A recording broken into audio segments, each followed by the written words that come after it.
ಇವತ್ತಿಗೆ ಆರೋಪಿಗಳ ಕಸ್ಟಡಿ ಅಂತ್ಯ ಆಗಿದೆ. ಸೊ ಇವತ್ತು ಜೇಸಿ ಬಿಡ್ತಾರೆ. ಅಲ್ಲ, ಅದು ಗೊತ್ತಿಲ್ಲ.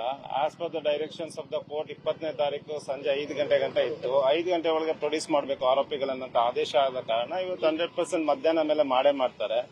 ಇನ್ನು ಕಸ್ಟಡಿ ಕೇಳ್ತಾರೋ ಬಿಡ್ತಾರೋ ಅದು ಇನ್ನೂ ಗೊತ್ತಿಲ್ಲ. ಮಧ್ಯಾಹ್ನ ಅವ್ರೇನು ಅಪ್ಲಿಕೇಶನ್ಸ್ ಹಾಕ್ತಾರೋ ಅದು ನೋಡ್ಬಿಟ್ಟೆ ವೀಕೆಂಡ್. ಅದರ್ವೈಸ್ ನಮ್ಗೆ ಅಲ್ಲಿವರೆಗೂ ಏನು ಅಂತ ಗೊತ್ತಿಲ್ಲ. ಅದು ಮೋಸ್ಟ್ ಪ್ರಾಬಬ್ಲಿ ಇನ್ವೆಸ್ಟಿಗೇಷನ್ಸ್ ಕಂಪ್ಲೀಟ್ ಆಗಿರೋದ್ರಿಂದ ಅವಶ್ಯಕತೆ ಇಲ್ಲ ಅನ್ಕೊಳ್ತೀವಿ. ನೋಡೋಣ ಮಧ್ಯಾಹ್ನ ಏನ್ ಮಾಡ್ತಾರೆ ನೋಡೋಣ. ಬೇಲ್ ಅಪ್ಲಿಕೇಶನ್ಸ್ ಇವತ್ತು ಏನೋ ರಿಮ್ಯಾಂಡ್ ಅಪ್ಲಿಕೇಶನ್ ಹಾಕ್ತಾರೋ ಇಲ್ಲ ಏನ್ ಜುಡಿಷಿಯಲ್ ಕಸ್ಟಡಿಗೆ ಹೋದಂತ ನಂತರ ಅಟ್ಲೀಸ್ಟ್ ಒನ್ ವೀಕ್ ಟೈಮ್ ತಗೊಂಡು ಏನ್ ಮಾಡ್ಬೇಕು ಅಂತ ಡಿಸ್ಕಸ್ ಮಾಡಿ definitely in the future course of the time bale application move ಮಾಡ್ತೀವಿ.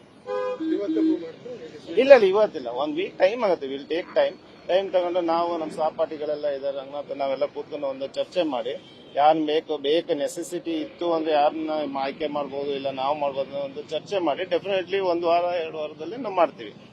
ಸರ್, ಈಗ ದರ್ಶನ್ ಅವರು ಏನಾದ್ರು ಚರ್ಚೆ ಮಾಡಿದ್ರು ಸರ್?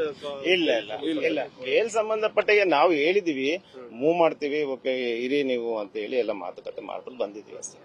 ಏನ್ ಹೇಳಿ ಸರ್, ಆರೋಗ್ಯ ಎಲ್ಲ ಹೇಗಿದೆ? ಆರೋಗ್ಯ ಎಲ್ಲ ಚೆನ್ನಾಗಿದೆ, ಏನ್ ಪ್ರಾಬ್ಲಮ್ ಇಲ್ಲ, ಆರೋಗ್ಯ ಎಲ್ಲ ಚೆನ್ನಾಗಿದೆ. ನ್ಯೂಸ್ ಫಸ್ಟ್ ನಿರ್ಭೀತಿಯಿಂದ ನಿಮ್ಮ ಪರವಾಗಿ.